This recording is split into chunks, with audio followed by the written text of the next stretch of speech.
El informativo Aquí y Ahora se transmite desde Ibarra, Imbabura, Ecuador. Aquí y Ahora. Conducción, Jaime Salazar.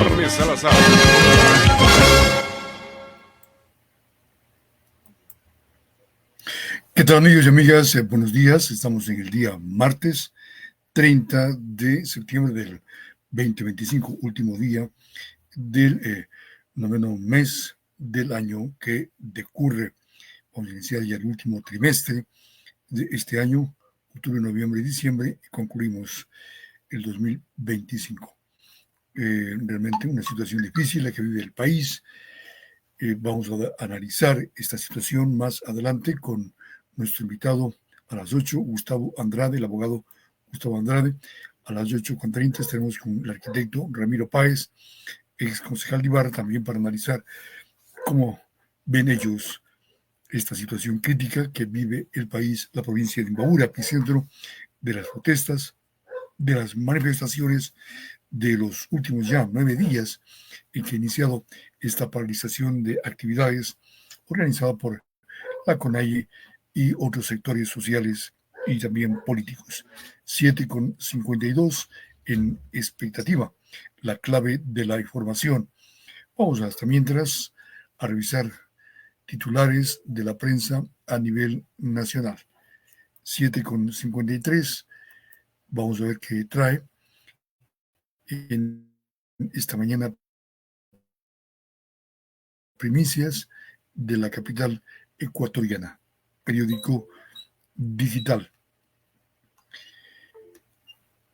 Estas son las vías de Ecuador el martes 30 de septiembre por el paro nacional. Además de los bloqueos en Imbabura y Pichincha, este martes 30 de septiembre están cerradas las vías que conectan el Azuay con Guayas. ONU pide iniciar un diálogo urgente en Ecuador tras la muerte de un comunero en la ciudad de Cotacachi. Algunos de los titulares del periódico Primicias. Emergencia judicial y donaciones para policía y Fuerzas Armadas entre las normas que desaparecen con la caída de las leyes de solidaridad e integridad. Estamos revisando titulares del periódico digital Primicias en esta mañana en expectativa con 7:54. Enseguida revisemos lo que trae Ecuavisa de Quito, canal de televisión, también con algunos titulares. Por su parte, este ministerio preside la comisión que define cómo el BIES debe comprarle voz.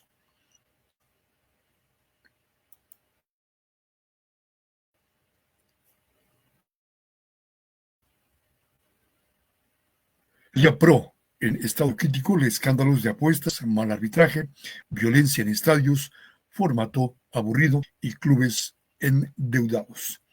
Incendio de una casa del barrio San Juan causó alarma en el centro de Quito. Bien, son las 7:55.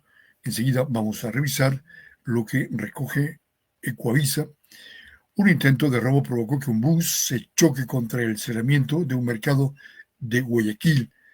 67 organizaciones indígenas están registradas en Imbabura y eso explica la fuerza del paro en la provincia. Un asambleísta de ADN compró La Posta y Radio Centro por más de $2 millones. Paro nacional, el descontrol en Imbabura pone a prueba los protocolos sobre el uso progresivo de la fuerza. 13 organizaciones harán campaña por el sí o por el no en el referéndum 2025. El correísmo quedó fuera. Noboa publicó imágenes del ataque al convoy que comandó hacia la provincia de Imbabura. El presidente de la República estuvo por segunda ocasión Antes estuvo en la ciudad de Otavalo, hoy en la ciudad de Ibarra. 7:56 en expectativa. La vicepresidenta de la CONAIE, Ercilia Castañeda, señaló que la muerte del comunero Efraín Fuertes de Cotacachi es un crimen de Estado. Esto lo señaló en el programa de Andrés Carrión, que mantiene en Teleamazonas, hora 25.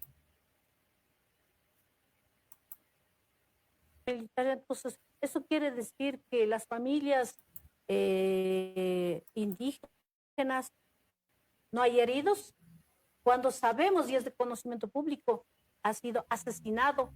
Hay crimen de Estado y la comunidad internacional debe estar vigilante. En ese sentido, pues, está movilizado y se mantiene esa firmeza y esperemos que este paro nacional, la movilización, no escale a un levantamiento. Eso va a ser muy terrible para el país. ¿Hay la posibilidad? Hay mucho riesgo porque el accionar autoritario, es que estamos viendo, Andrés, en una dictadura. Es una dictadura, Andrés, muy una última especializada, consulta. y eso rechazamos categóricamente. ¿A dialogar? Bien, esto señaló Ercilia Castañeda, vicepresidenta de la CONAIE. Seguimos con más temas sobre esta misma situación, este hecho que se produjo en Cotacachi. Se refirió la vocera del gobierno, Carolina Jaramillo, ante una pregunta del periodista, señaló lo siguiente: digo que es irrelevante la opinión de ella sobre este tema. El video en donde se ve el momento en el que este ciudadano ecuatoriano, tengo entendido que es de una comunidad indígena, estaba prácticamente moribundo. Una persona estaba tratando de ayudarlo, no se ve que estuviese armado, no se ve que representaba una amenaza inminente, y se puede ver que vino un convoy o un vehículo militar, y los terminan pateando, pegando tanto a la persona moribunda como también a la persona que estaba tratando de ayudarlo. ¿Usted vio ese video? ¿Y cuáles son? ¿Piensa que esto es brutalidad militar? A ver, lo que yo pienso es absolutamente irrelevante. Los hechos están a la vista de todos y cualquier exceso o cualquier permíteme contestar, por favor, permíteme contestar. Y cualquier procedimiento que hayan hecho los efectivos militares queda a ser evaluado e incluso a ser investigado si así corresponde.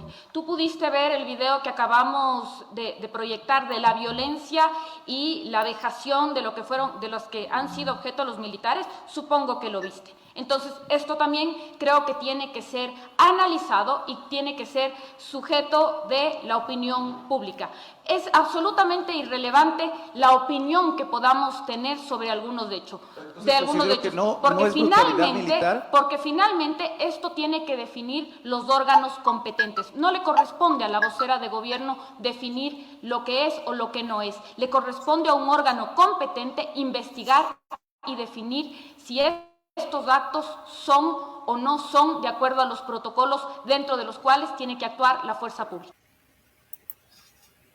Bien, ahí estaba la vocera del gobierno, Carolina Jaramillo, refiriéndose a la muerte de este comunero de Cotacachi, Efraín Fuertes, quien lamentablemente falleció en el contexto de estas protestas del paro de la CONAIE. Estamos a la espera de que ingrese al estudio digital Gustavo Andrade, con quien vamos a conversar en expectativa, la clave de la información. Pero antes queremos comentar sobre esta situación. Pudimos observar el video en el que se mira a los militares acercarse a la persona herida en ese momento. Efraín, quien se encontraba en el piso, llegó un compañero a auxiliarlo, pero allí recibió ataques, golpes por parte de militares. Los militares creemos que, aparte de cumplir su función, de cuidar el orden, de mantener la paz, la seguridad en las fronteras, en el país, también deberían tener actitudes sensibles ante un hecho de una persona que está caída, que está herida, ¿no? Allí pienso que no sé si debía haber existido esa actitud de los militares en levantarle al herido y llevarle a una casa de salud, a una ambulancia, no sé. Pero allí se notó que ellos vieron, más bien le golpearon al amigo, al compañero que quería ayudarle y no prestaron la atención médica en ese momento, la atención humanitaria, diría yo. Algo sin duda censurable y criticable que nosotros desde aquí opinamos y condenamos y criticamos, por supuesto. 8 de la mañana y 2 minutos.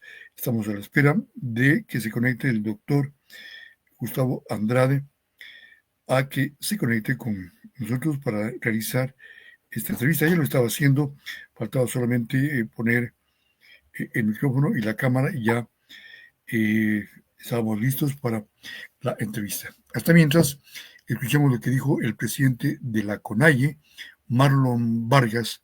Se mantienen firmes en sus posiciones, piden que se elimine el decreto ejecutivo por el cual se eliminó los subsidios al diésel y también solicitan que o no apoyan la consulta popular, entre otras demandas. Recordamos que nuestras demandas son claras y justas. 1. Derogatoria inmediata del decreto 126 y de las medidas económicas que encarecen la vida del pueblo. 2. Solución a la crisis en salud y educación pública, abandonados por falta de recursos. 3. Respeto al derecho a la protesta y a la organización social. 4. Cese de la expansión minera y extractivista que destruye territorios y comunidades, y no más ampliación de la frontera petrolera en la Amazonía entera. 5. Garantías plenas para la vida y la seguridad de los pueblos indígenas y de todos los ecuatorianos. 6. Exigir la reducción del IVA del 15% al 12%, tomando en cuenta que no ha cumplido con el objetivo de resolver la inseguridad. 7. No a la consulta popular, no a la asamblea constituyente, mecanismos que no resuelven los problemas del país y que pretenden gastar más de 60 millones que pueden ser destinados para garantizar la salud y educación. 8. Libertad inmediata de los 12 de Otavalo y de todos los detenidos de manera ilegal y arbitraria. 9. Respeto irrestricto a los derechos colectivos, en particular al derecho a la consulta previa, libre, informada y de consentimiento. Rechazamos la llamada consulta amañada que pretende imponer, vulnerando los derechos de los pueblos y nacionalidades. El informativo Aquí y Ahora y la entrevista con nuestro personaje invitado.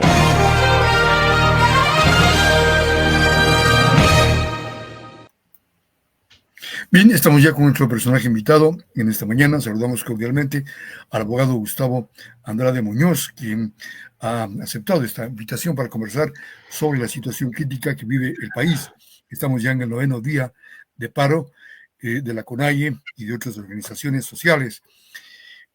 Gustavo, buenos días. Cuéntenos acerca de cuál es su lectura, su reacción ante lo que está ocurriendo en el país en este momento, en estos últimos 9 días.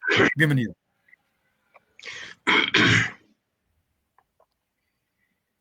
Muy buenos días, Jaime, con usted y con el resto de personas que se están conectando de manera directa con este muy interesante programa.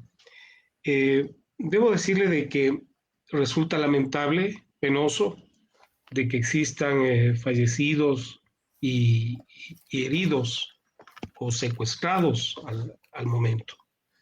Yo me solidarizo con todas sus familias. Es terrible de que esto suceda en un país donde debe reinar la paz, el trabajo, la prosperidad. Esperemos que estas cosas vayan limándose y que las personas que están lamentablemente en este momento fuera de la ley puedan empezar ya a insertarse dentro de la cotidianidad, es decir, empiecen a trabajar. El origen de este inconveniente, de este problema, de esta crisis que estamos viviendo, es el tema de la eliminación del subsidio al diésel. En los últimos 40 o 50 años, el Estado subsidiaba el combustible, el diésel, pero el gobierno actual ha decidido eliminar este subsidio. ¿Cómo ve usted esta decisión que ha tomado el gobierno? ¿Fue muy riesgosa, es peligrosa, no debía hacerlo? ¿Cuál es su comentario, Gustavo?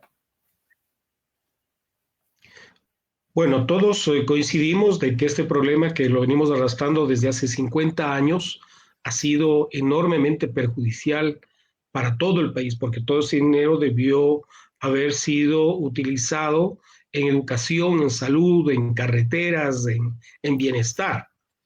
Lamentablemente no se lo ha hecho así y hay dos caminos, la gradual y la inmediata, que son los dos mecanismos en cuanto al tiempo de ejecución que podían haberse realizado.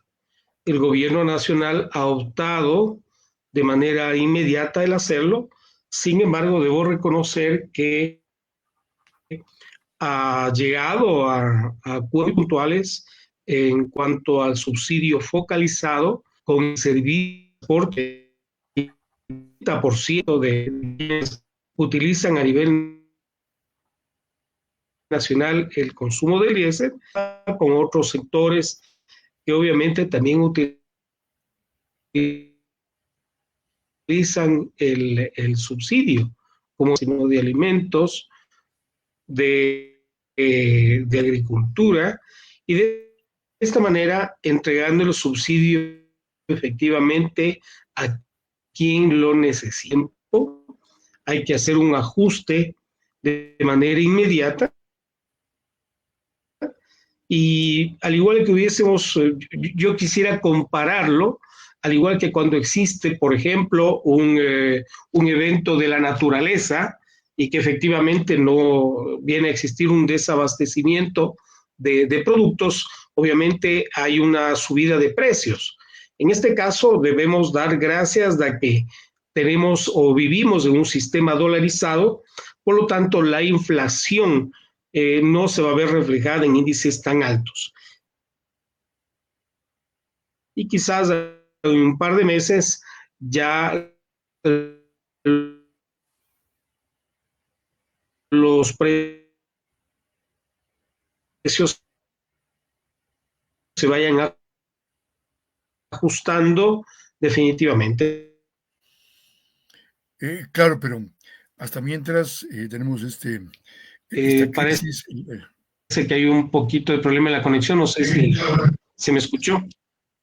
Sí, escuché perfectamente, claro, con esos cortes por el tema del internet, debe ser por la situación también climática, ya han aparecido las lluvias.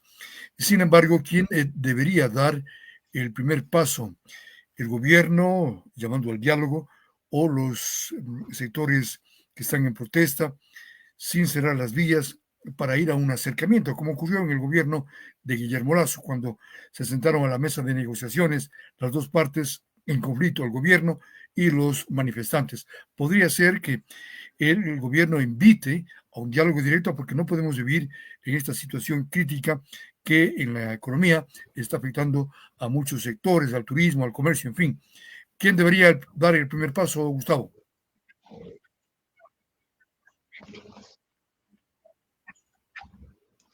Bueno, técnicamente el gobierno está ejerciendo todo su poder, está actuando de manera legal, y si las personas deciden manifestarse en contra de esta decisión presidencial, lo pueden hacer. Eso no hay ningún inconveniente. En lo personal, respaldo todo tipo de actividad humana que rechace cualquier decisión gubernamental. Está lo que es hoy, y la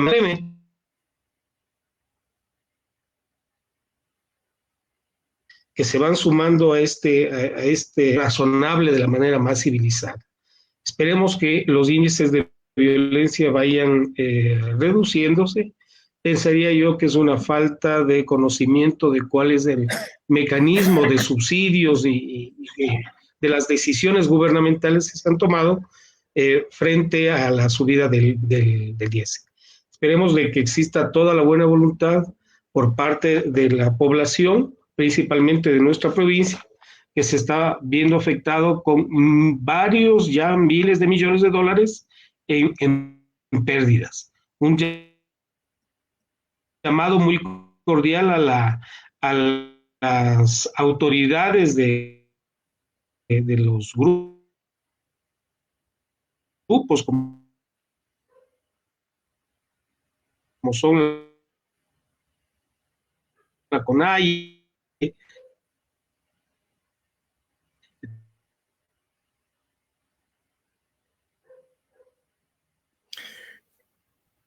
Bien, ya estamos conversando con el abogado Gustavo Andrade. Tenemos un inconveniente en el tema del Internet. Sí, sí, yo diría que se escuchó en un... ¿Escuchó, mi querido? Se escuchó en un 80%. Jaime.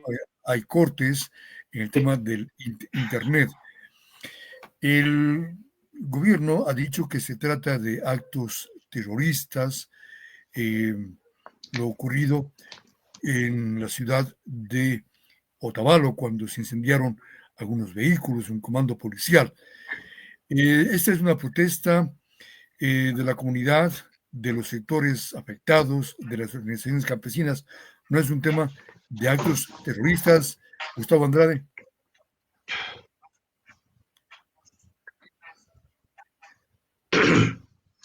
A ver, tanto por parte del gobierno existe una pirámide respecto de cómo debe ir actuando la Policía Nacional en base de la Constitución y de las leyes.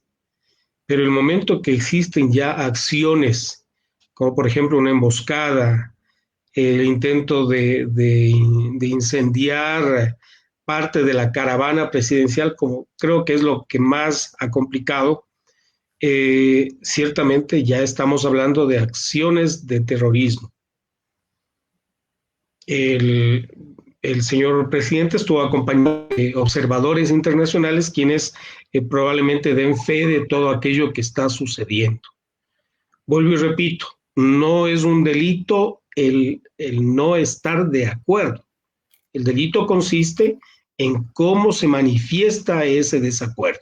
Y lamentablemente ha sido de manera violenta, con el secuestro de estos compañeros policías del ejército y las acciones que se han tomado al momento de que varias de las caravanas han intentado cruzar de manera humanitaria, estas caravanas humanitarias con alimentos, medicamentos. O sea, eso no cabe en una provincia que se ha caracterizado por ser una de las más trabajadoras, con poblaciones de mucho ejemplo. Yo me siento como imbabureño muy orgulloso del pueblo tabaleño, que son grandes comerciantes son unos fenicios desde hace décadas que no han dependido ni siquiera del gobierno para desarrollarse.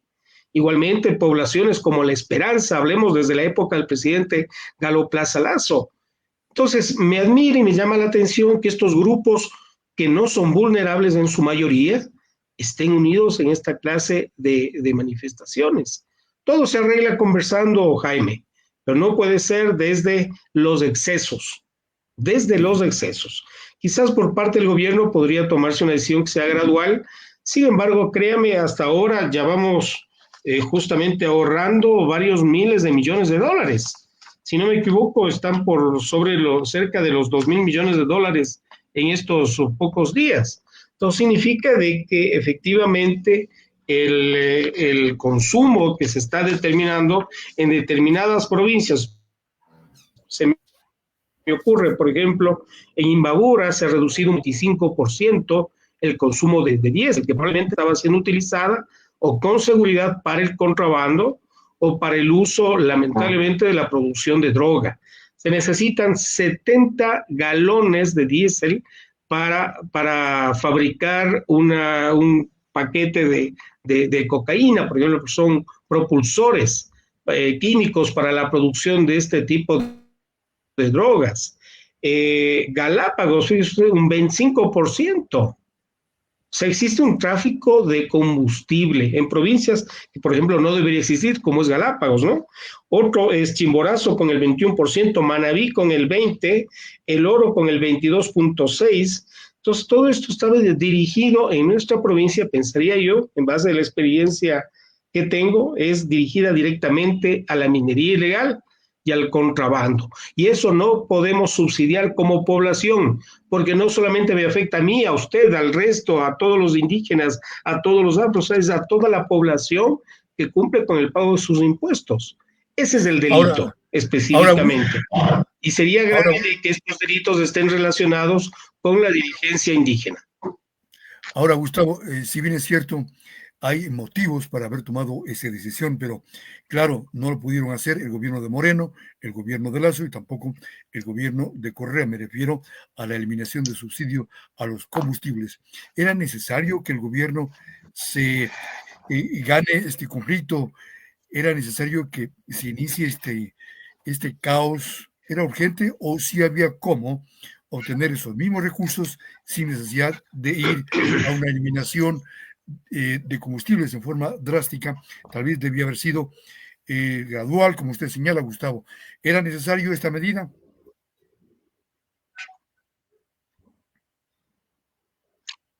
Bueno, tenemos al 2025 un déficit de 5.600 millones de dólares, ¿sí? Y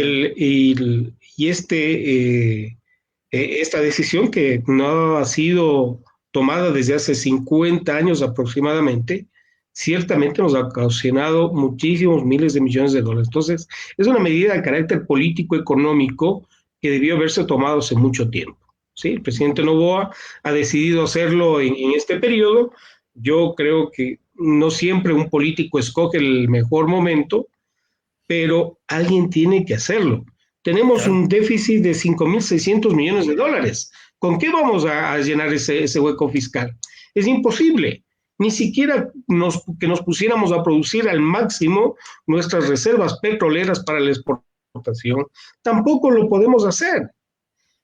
Con las exportaciones medianamente hemos tenido un efecto rebote frente a las medidas económicas del año pasado, y vamos a tener un crecimiento de un 3, un 4%, que es muy interesante.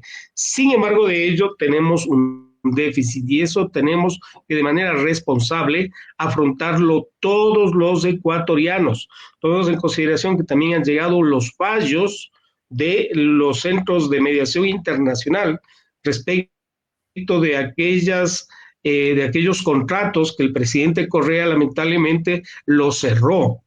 Entonces, ¿quién va a pagar todos esos cientos de millones de dólares? Entonces, el gobierno hace un equilibrio entre tener educación, salud, ¿cierto? Hacer obra pública y también pagar a esos acreedores que no son solo deuda externa, son de los fallos de los juicios internacionales que fueron provocados por el cierre de contratos contratos con empresas internacionales que tenía el país en la época del presidente Correa, 10 años después. Y nos continuaremos pasando el tiempo con aquellos contratos de la época de Moreno, de Lazo, etcétera. O sea, no es un tema tan fácil de resolver, pero alguien tiene que hacerlo y el presidente de la República es el único responsable de tomar esas decisiones porque está elegido por todos los ecuatorianos. Es nuestro Claro, presidente. Aunque esto, Gustavo, no tiene lo va un costo. A tomar absolutamente nadie en pensar en el tema económico. Los subsidios a todo son solamente focalizados de inflación, no va a subir tanto. No va a subir tanto. Bueno, sí, la última inquietud, Gustavo, en virtud de este tema del Internet que está complicándonos el diálogo. ¿Usted cree que esto vaya creciendo? Me refiero a la protesta de las comunidades, se vayan a sumar otros sectores. ¿Vaya a terminar esto tal vez no quisiéramos que sea así, pero una caída del gobierno? ¿O cree usted que va a haber una salida que sería el diálogo lo más aconsejable?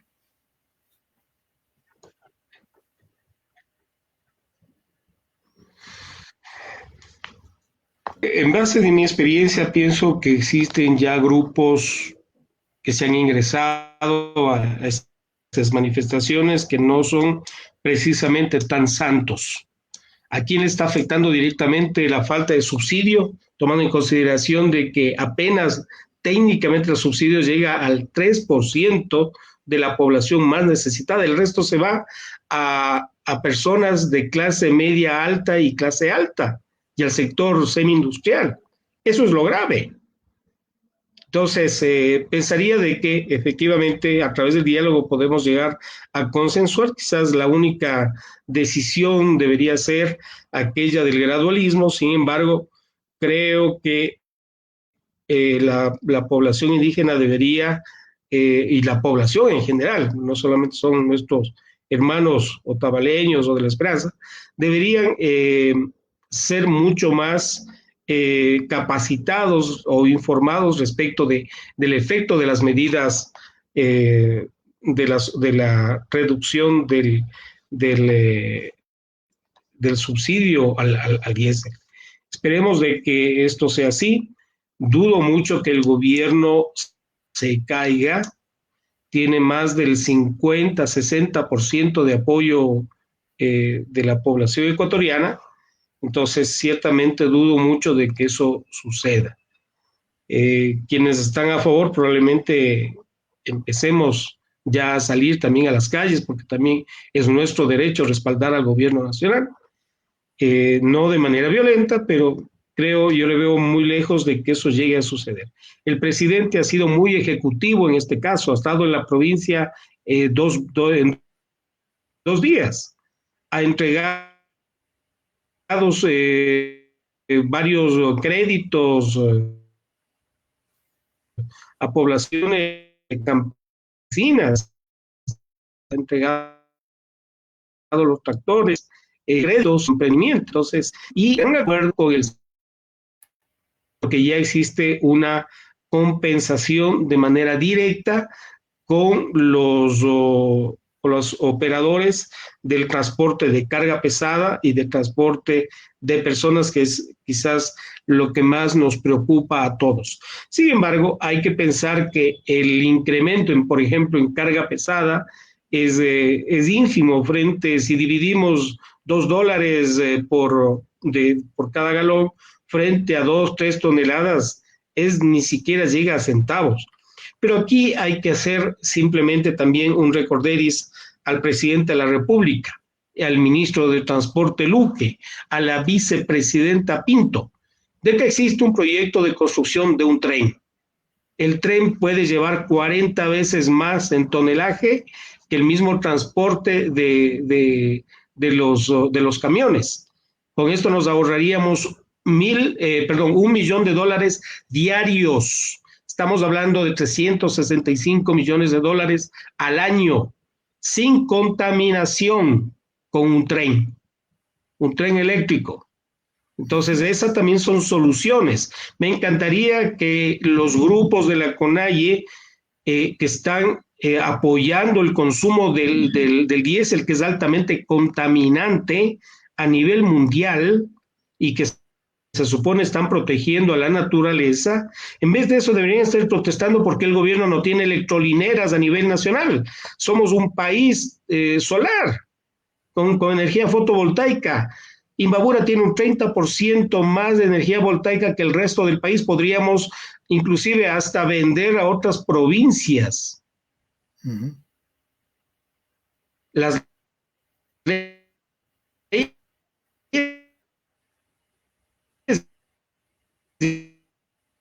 ya están hechas, lo que falta es financiamiento. Y lamentablemente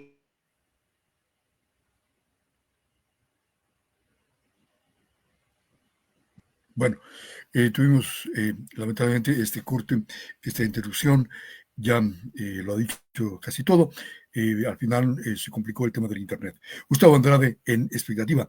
Retornamos, amigos y amigas, con el arquitecto Ramiro Páez para hablar del tema, la situación del país. El informativo Aquí y Ahora se transmite desde Ibarra, Imbabura, Ecuador. Aquí y Ahora. Conducción, Jaime Salazar.